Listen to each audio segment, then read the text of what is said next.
Israel has created a new image of the Jew in the world, said David Ben-Gurion, the image of a working and an intellectual people, of a people that can fight with heroism.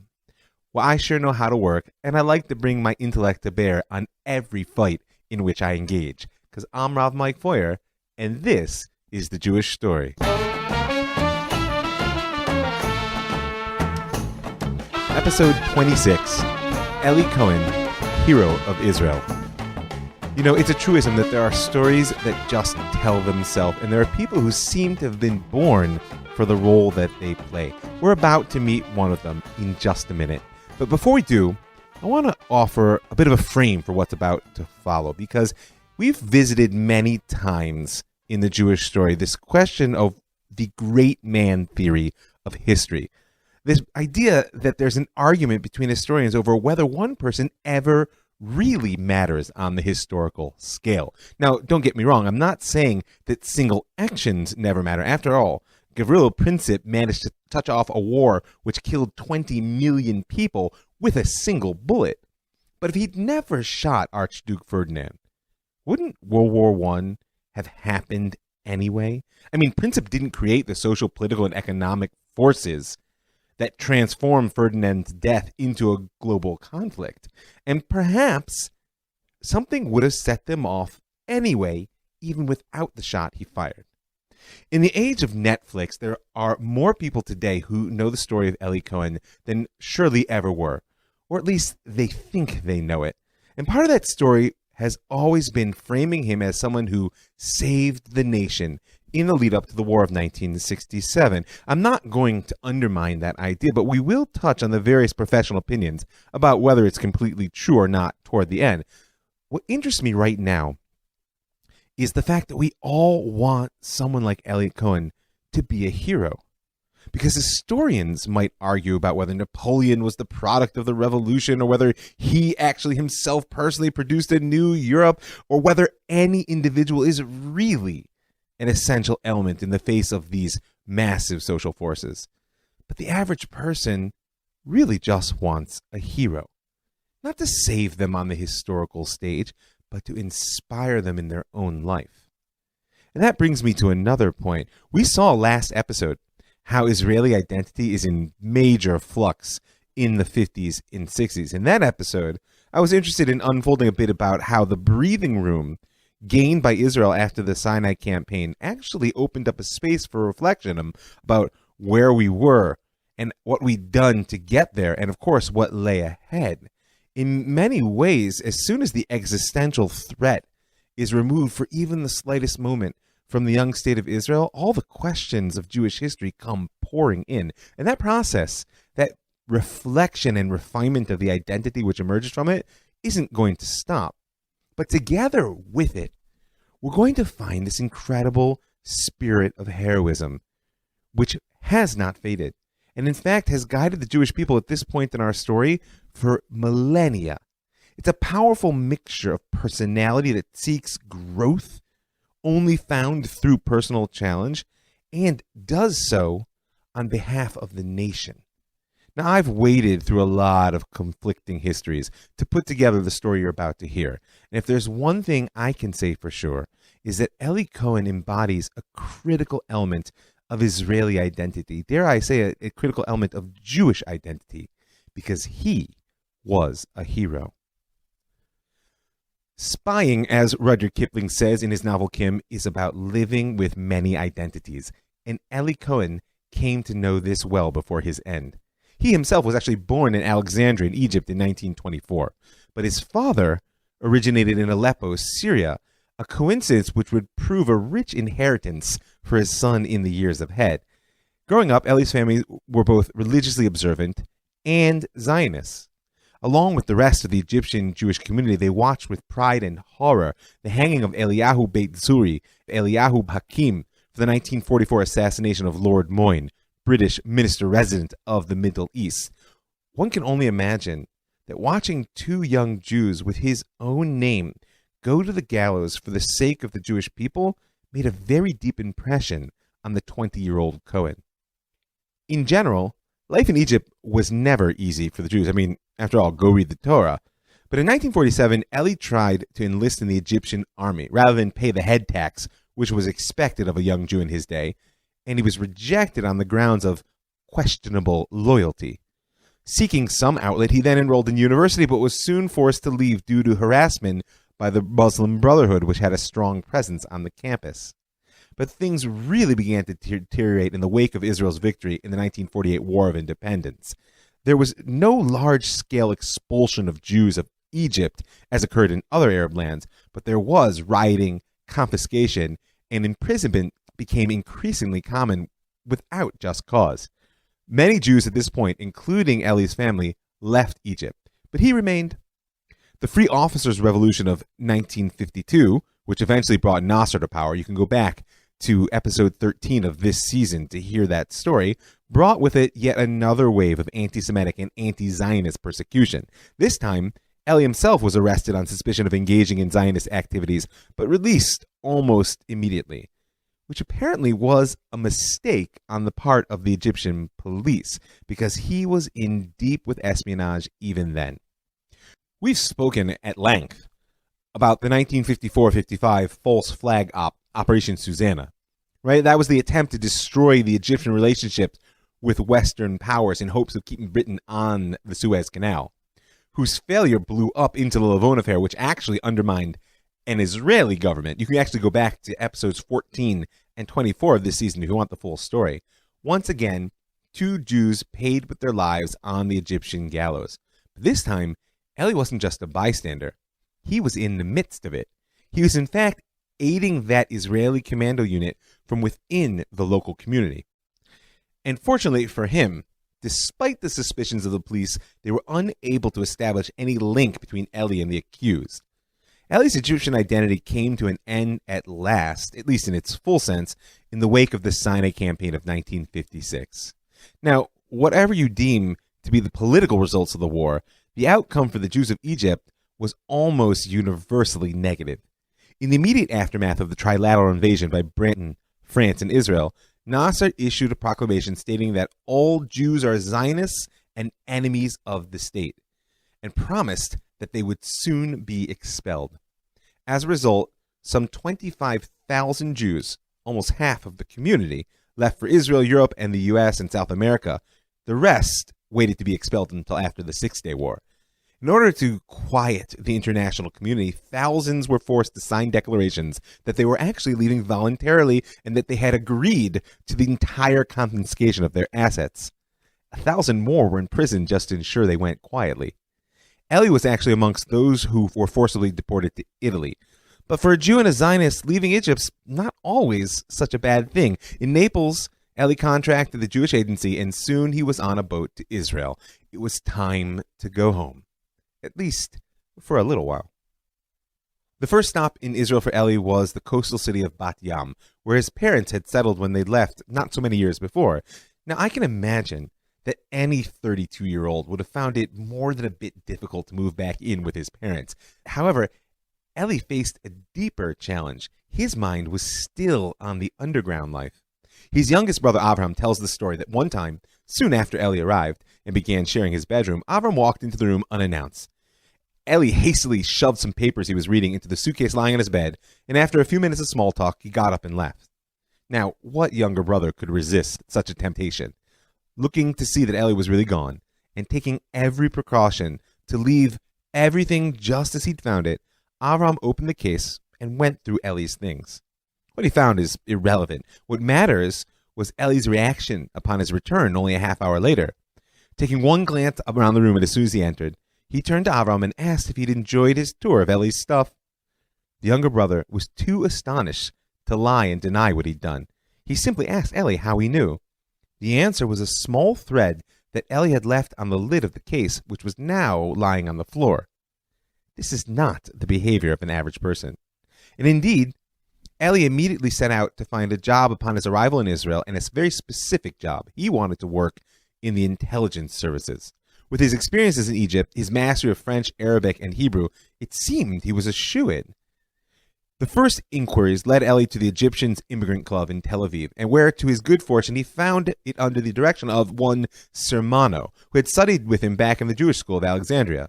Sermano, in turn, gave Eli the address of an office on Allenby Street in downtown Tel Aviv. What intelligence agency he arrived at is actually a question which is an argument between the chroniclers of his story. You can read all the books and decide for yourself.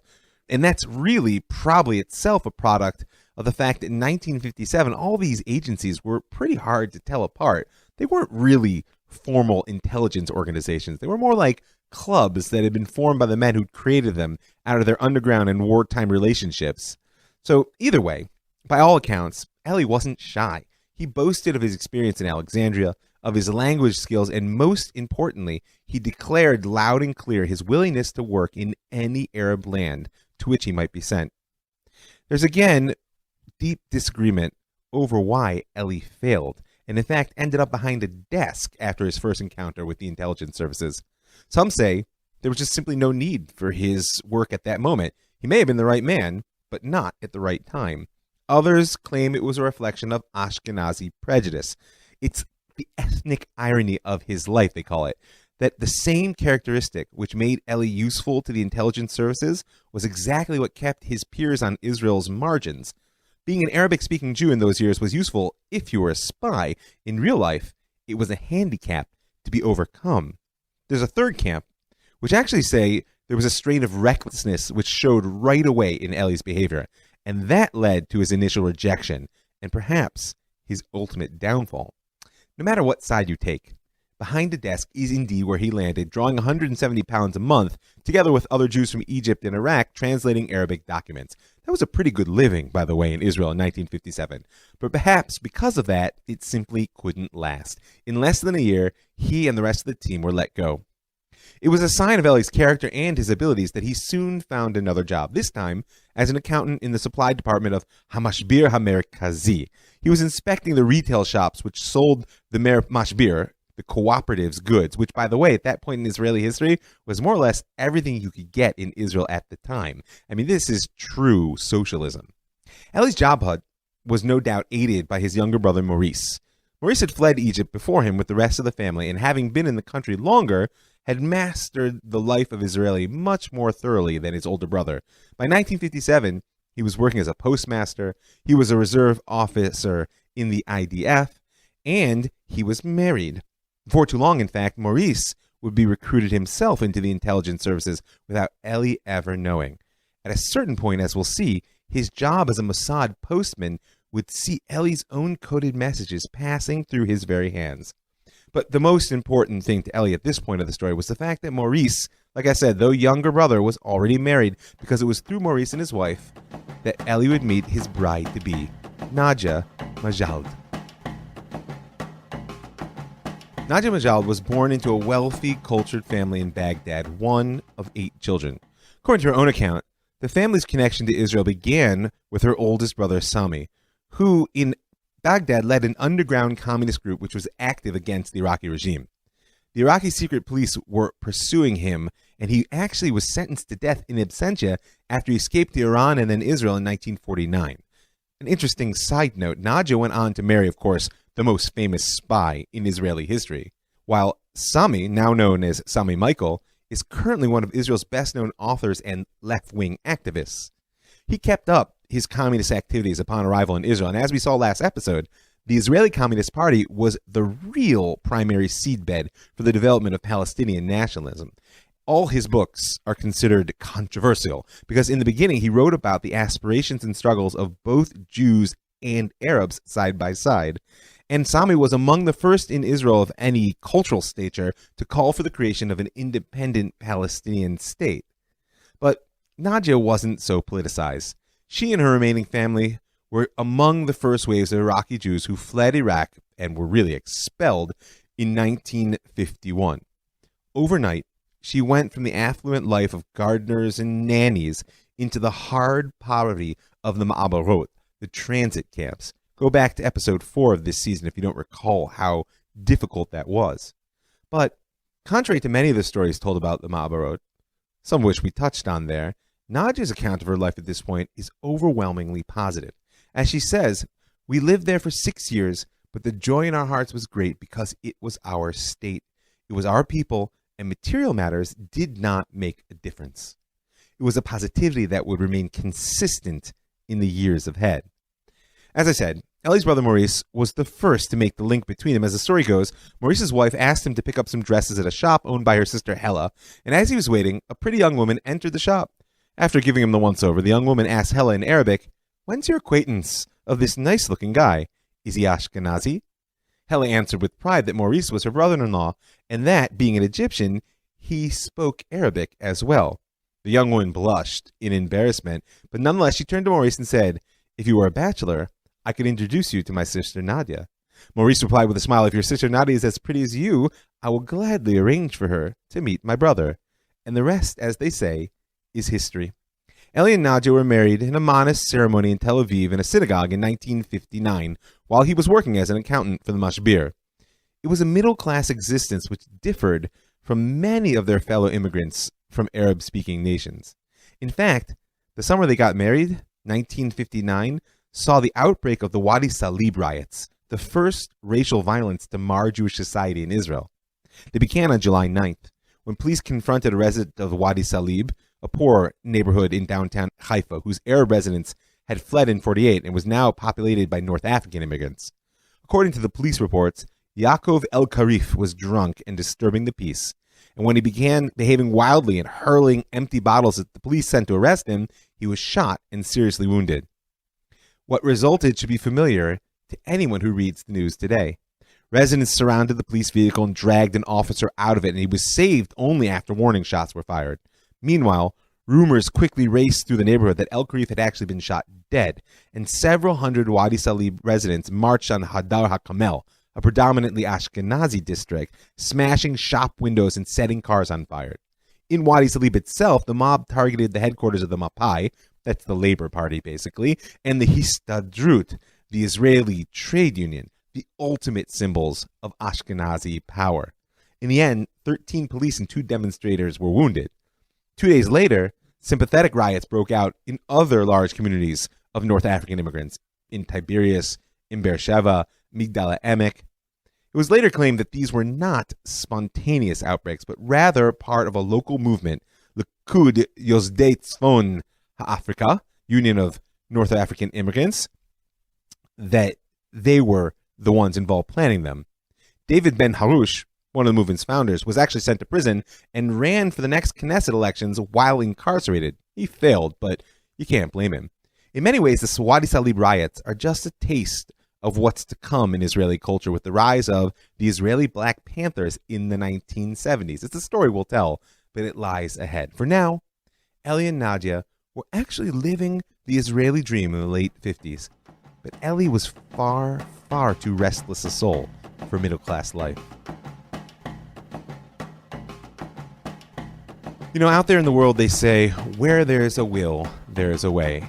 And here in Am Yisrael, we say that there's only one will in the world, and that will have its way. No matter how you hold on that question, there are any numbers of opinions about how Eli eventually made it into the intelligence work he so deeply desired.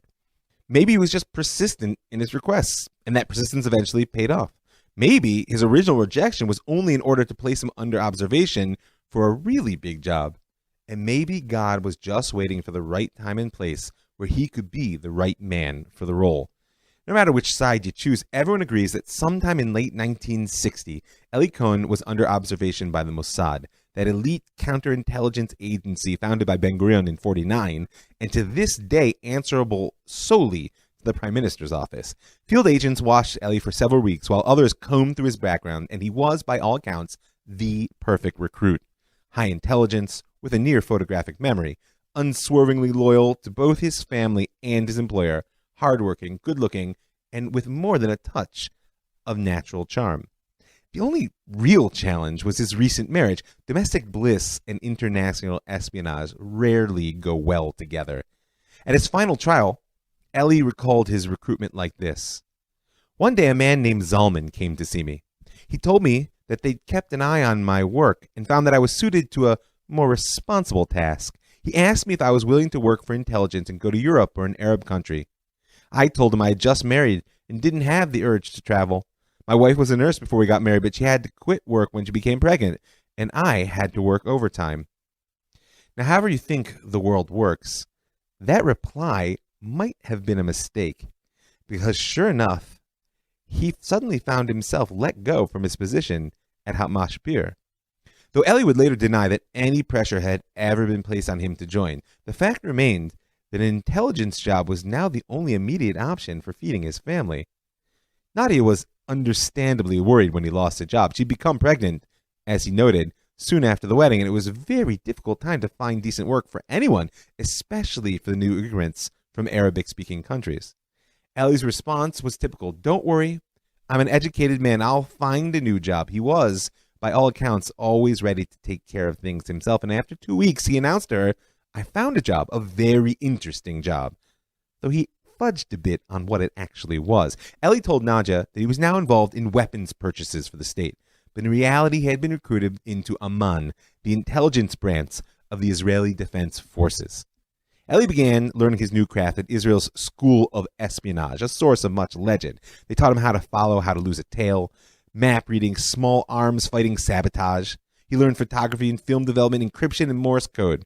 They worked to perfect his photographic memory, a critical tool. An instructor would toss random items onto the table, keys, ball, a packet of cigarettes, and then snatch them away after only a few seconds, demanding that Eli describe them in exhaustive detail. But Eli wasn't being trained to be just another spy. He was going lehistarev, as they say here in Israel, although many people out there who watch Fauda probably already know what that is. It means to become an Arab. In fact, since the pre-state days, the Shuv had recruited Jews from Arab lands into the Palmach's Arab section. In many ways, that Arab section served as a precursor to the Mossad. If you want to read a great book on that, check out Mati Friedman's recently published Spies of No Country. It tells a fantastic story. But for now, Eli Cohen was being trained to go deeper into the Arab world than any other Israeli spy ever had, or at least that we're aware of. And so together with his spycraft came intensive instructions in Quranic studies, the order of Muslim prayer. Eli learned to change his accent and dialect in Arabic from Egyptian to Syrian, facilitated by the fact that his father had come to Alexandria from Aleppo, something which of course was well known to his recruiter. And finally, Eli's instructors decided the time had come to craft him a cover story, which is how Kamel Amin Thabet was born. Thabet was a businessman whose parents were of Syrian origin, but had immigrated to Lebanon. He himself was born in Beirut, but moved with his family to Alexandria at the young age of 3. The family then left together Egypt for Argentina in 1946 at the behest of an uncle who had invited Thabet's father to join him in business. One after another, the 3 characters of his story then die: father, mother, uncle. Eli, meaning Thabet, is then left as an orphan in Argentina with a bankrupt business, which of course, by the grace of Allah, he builds back up into a lucrative enterprise. His handlers had chosen Argentina because at the time it was home to a large expatriate Syrian community, many of whom were very sympathetic to the Ba'athist revolutionary movement, which was even then threatening the stability of the government in Damascus from the left.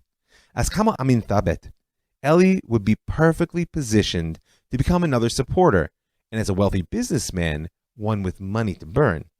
Now, ultimately, his destination was Syria, but for Eli and Thabet, the road to Damascus ran through Buenos Aires. Meir Amit, soon to be the head of the Mossad, described the final phase of Eli's training like this. Eli learned the language of an exporter-importer to Syria. He was like a chameleon, absorbing everything. Before my very eye, Eli Cohen faded, and Thabet took over. Every day, Eli became more confident, more certain and keen to prove he could carry off the role. He was like a world champion marathon runner, trained to peak at the start of the race. But he could be running for years. We'd done all we could to show him how to pace his new life, to live the life. The rest was up to him. We all knew that. There was no big goodbye or send-off. He just slipped out of Israel the way all my spies went. And on February 3rd, Eli Cohen told Nadia he was leaving the country on a top-secret arms purchase mission, a story she believed until his capture 4 years later. A Ministry of Defense car drove them together to Lod Airport outside of Tel Aviv so that she could say goodbye. And there he boarded an El Al flight to Zurich. But once he arrived in Zurich, en route to Argentina, he switched his passport. Eli Cohen, the Israeli, was no more. Now there was only the Syrian businessman Kamel Amin Thabit, and he had much work to do. Eli's arrival in Buenos Aires was uneventful, and that itself was a major victory. He'd come to the country only months after the kidnapping of Adolf Eichmann, and the Argentinian government was still loudly denouncing Israel and the UN for their violation of their sovereignty. Within days, Eli had met his controlling officer, known to him only as Avraham, and settled down to master the Spanish language. And over the coming weeks, he proceeded to craft his character, opening a bank account in an Arab bank, buying the flashy clothes and sports cars which were typical of the young Syrian bachelor in Buenos Aires, and turning up at all the favorite haunts of the community's elite. By all accounts, Kamel Thabit was an instant social success, particularly amongst the left-leaning Baathists within the expat community. His new contacts quickly included Abd al-Latif al-Hashan, the Baathist editor of an Arabic-Spanish weekly paper, and Amin el-Hafez, Syria's new military attaché to Argentina. El-Hafez was a rising star in the Syrian military. His last post was actually commander of army training, but his Baathist views were too extreme for Damascus at the time, and so they'd shipped him off to South America where they thought he would be safe. And this was a fortunate coincidence for Eli and Israeli intelligence, because little more than 2 years after they met, in the wake of the Baathist revolution to come, El-Hafez would actually be president of Syria. Now, one of the greatest arguments in Eli's story is just how close he was to El-Hafez, and maybe we'll touch on it soon, but one thing is beyond dispute. Having a relationship with such a powerful person that stretched back to Argentina opened many doors to Eli once he reached Damascus. But he wasn't there yet. At all these parties, with everyone he met, Eli expressed his patriotic desire to return to Syria.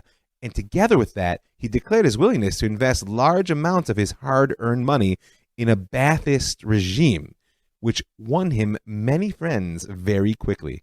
Meanwhile, Avraham, Eli's controller, was extremely impressed with his new asset, the information he was providing, the behavior he displayed, so much so that his reports to Tel Aviv caused the powers that be to accelerate their plans. And it suddenly became the talk of Syria and Buenos Aires. Kamel Amin Thabit would soon be taking his first trip to the Syrian homeland. Now, it wasn't just Eli's performance driving the timing of the operation. Israeli intelligence was gripped by a growing sense of desperation about the Syrian front. You might recall that back in 1958, only a few years ago in our story, Nasser's Egypt had joined with Syria in a political union as the first step in realizing his pan-Arabist dream. The resultant United Arab Republic was meant to unify the political and military infrastructure of the two countries. And to what end? Well, all it takes is one glance at the map to see that the only thing they needed to unite themselves territorially into a pan-Arabic union was to eliminate Israel. But the truth is, the UAR was never a happy marriage. And when in the summer of 1961, Nasser announced a sweeping program of nationalization, something which, by the way, he used to control the Egyptian economy, a group of Syrian businessmen and their military allies decided that they'd had enough. The resultant conservative anti-Nasser regime, which overthrew the UAR in Syria, was unstable and short-lived, but it did pave the way for the Baathist revolution, which still rules the country today. And Israel wanted a man on the inside to watch it unfold. So Eli's first stop on the way from Buenos Aires to Damascus was actually returned to Israel. In December of 1961, his father Shaul passed away, and Eli was allowed to come home for the funeral and for Shiva, the traditional 7 days of mourning. He was allowed to come for 6 of them, actually, because duty still called. When Eli told his family that he must leave before Shiva ended, they were shocked. But as his younger brother Avraham recalled, he told us he must leave for a business trip. He's a grown man. We cannot tell him what to do. Nor could he tell them where he was actually going, back to the birthland of the father they were still mourning. When Eli boarded his plane back to Italy, he carried with him a powerful miniature radio transmitter, amongst the most advanced in the world at the time, hidden in the false bottom of an electric food mixer. His electric shaver was a long-range antenna. The aspirin in his kit was actually cyanide for use on any enemy, or himself. In the last extreme, even his toothpaste tubes and jars of face cream were filled with chemicals to make high explosives. As the commander of Haman's elite unit 131 told him before he left, this was the tachlis. This is the real thing for which you've been trained. And on January 10th, 1962, Kama Abin Thabet boarded the cruise ship Astoria out of Genoa, bound for Beirut. His first-class quarters and free-spending ways, of course, won Eli many friends amongst the other Arab passengers, just as they'd done in Argentina. And it was on board the Astoria that Eli made a friend who would accompany him for his full 3 years in Damascus, Majid Sheikh Al-Ard. Al-Ard was a man of the world, like Thabet, speaking many languages, including German, and seemingly also with money to burn. The two drew quite close on the journey, and in every conversation, Eli, that is, Thabet, told Majid about his inherited capital and his burning desire to invest it in Syria. As they approached their destination, Majid told Eli he planned himself to travel by car from Beirut to Damascus, and of course invited him to join. It was only natural to say yes, and so after a day's rest in port, Eli found himself traveling through the mountain roads in Majid al-Arad's private car. Now, there's something you need to know. According to documents from U.S. intelligence, Majid Sheikh Al-Ard was no innocent bystander. In fact, he'd worked as a paid informant for the Americans from 1951 through 59, and it's unclear what he was doing on that ship.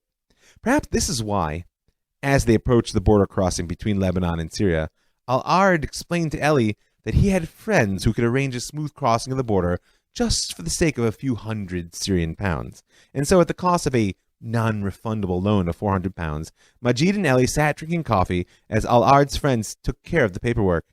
When a junior custom officer had the audacity to try and open the bags, which actually contained Eli's spy equipment, their boss scolded them loudly, "They've already been checked."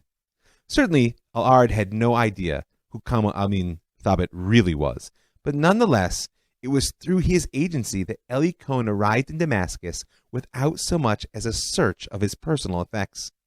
5 days after arriving, having managed to rent an apartment, Eli Cohen transmitted his first message back to headquarters in Israel: "I have arrived."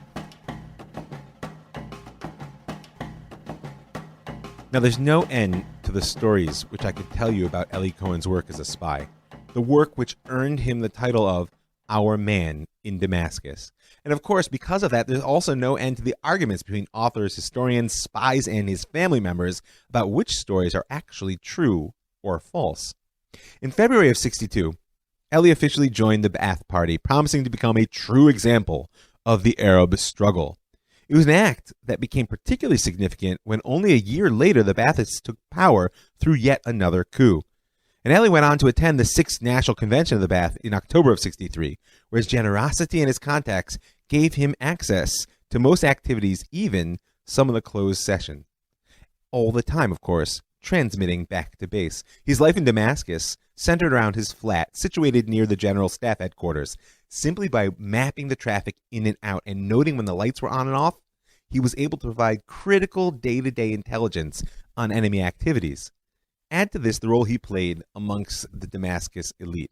Now, you may be familiar with the image painted of Eli as the orchestrator of wild Syrian parties with all kinds of illicit alcohol and ladies. Some historians contest that image and actually claim that Kama Amin Thabet led such a frugal bachelor's life that it caused some people to begin to question his cover. Whichever side you take, most people agree that his apartment became a rendezvous of choice for senior government men and women with whom they would otherwise rather not be seen, as they say. And that certainly gave him access to all kinds of information. There's further controversy about Eli's relationship with Syrian President Amin al-Hafez, like I mentioned. Some say that they had no more than a passing acquaintance once he reached Damascus, which of course helped his status, but put him in no direct connection. Others claim that al-Hafez saw Eli as a confidant. In fact, that Eli aided him when he had cancer, and he indeed was considered for the post of Deputy Defense Minister before he was caught. Bottom line, everyone agrees with the assessment of the Mossad chief Meir Amit that Eli's greatest contribution to Israeli security was the close relationship he built with decision-makers in the Syrian government. In his guise as Thabet, Eli toured the Golan Heights repeatedly, memorizing the placements of armaments and fortifications. This was information that would prove critical when Tzahal and the Israeli army stormed that plateau in only a few years in the last moments of the Six-Day War. He was also able to assist Israel in defeating Syria's plans to divert the headwaters of the Jordan River. Their goal was to choke that newly built national water carrier we spoke about a couple of episodes ago. Now, the Syrian plans were public knowledge, so it's a misnomer to say that Eli uncovered them. But the precise information he provided allowed the Israeli Air Force to destroy the Syrian efforts before they ever got underway. But some say that as his time in Damascus drew on, Eli became overconfident, perhaps even a bit reckless. His handlers knew from the outset that Eli's biggest shortcoming was to believe he could do everything himself. And this may have actually been his downfall in the end. His brother Maurice tells the story like this. By 1963, Maurice was serving in the intelligence unit, which was responsible for encoding and decoding transmissions.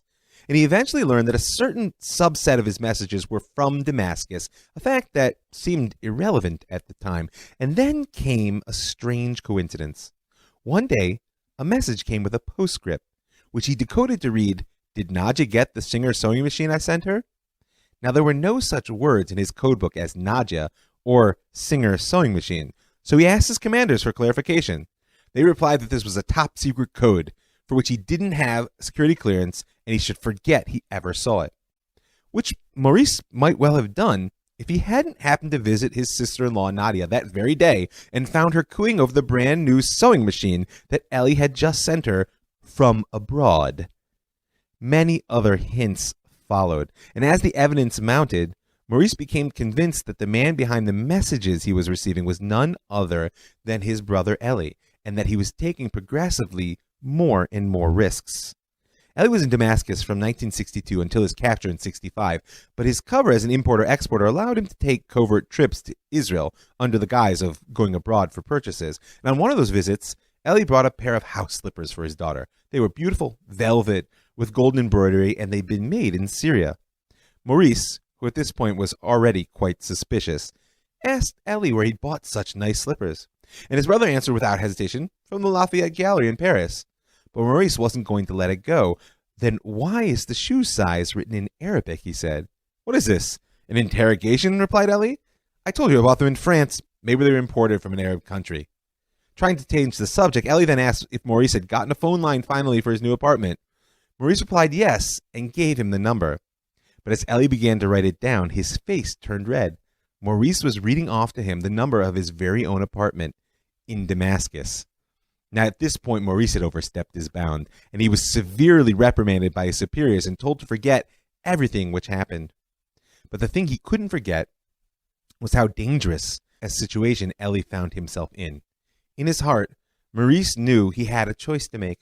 He could blow Eli's cover, ruin his own career, but force his return to Israel and really save his life, or he could bury the secret in his heart and perhaps hold some responsibility for how this story ends. As with so many of the other elements of this spy story, the question of how the Syrians realized Kamal Amin Thabit was really an Israeli intelligence officer is far from certain. From 1963 on, the Syrian intelligence agency had begun to suspect that there was a leak somewhere within the highest level of government circles. The Israelis just knew too much about what they were thinking. And most agree that on January 24th, 1965, when Eli was taken in a pre-dawn raid, he was located by honing in on the transmissions from his secret radio. The question is, what lay in between the suspicion and the capture? And the answer is it's impossible to say. But there's a powerful story which in my research seems to be central. And I think it offers us one last insight into exactly what it was Eli was doing in Damascus. Because this is a story in which he may have risked his entire mission, not to mention his life, to kill a single man. But not just any man. In the wake of the Eichmann trial of 1961, which I hope you remember from the Jewish story, Isser Harel, the legendary head of the Mossad, had become preoccupied with hunting down the surviving Nazis. Some say obsessed. Leslie had it that he drew up a list and declared there are people who are marked to die. Now, eventually, this obsession actually led to a breakdown between he and Ben-Gurion and his subsequent retirement from office. But even his successor, Meramit, continued the hunt. And so imagine the excitement in Tel Aviv when Eli sent an encrypted message informing them he'd identified Franz Radmacher. Now, Radmacher had been the head of D3, the so-called Jewish desk of the German Foreign Office from May 1940 until April 1943, in which capacity he attended the Wannsee Conference, meaning he was part of formulating the final solution. Radmacher was actually captured after the war and stood trial at Nuremberg, but he jumped bail while his conviction was on appeal and fled to Syria, which is where Eli found him. And it happened by coincidence, over lunch with his old friend Majid Sheikh Al-Ard. During the meal, Al-Ard told Eli that just a few days earlier he'd met with a man named Rossolio, and in the course of their conversation he let it slip that Rossolio was actually the Nazi war criminal Franz Radmacher, hiding right there in Damascus. Eli feigned disbelief, and he challenged Al-Ard. It wasn't possible he knew a real, live Nazi. Offended, Majid telephoned Radmacher, and 40 minutes later, the three were seated together in the living room of Radmacher's safe house. It was only a 10-minute walk from where Eli lived. And when he relayed the information to his superiors in Tel Aviv, some historians claim he was told to keep his eyes on the prize, others that he was given the green light. Either way, the result was a letter bomb, crafted carefully from the chemicals that he'd smuggled into the country and sent care of Franz Radmacher, which unfortunately did not kill its intended target. But it may have been the clue which Syrian intelligence was looking for. And I think we have to appreciate what this teaches us about Eli, that at a certain point, he wasn't just there for the thrills. He wasn't bored by the domestic life and the middle-class existence, as some people like to claim.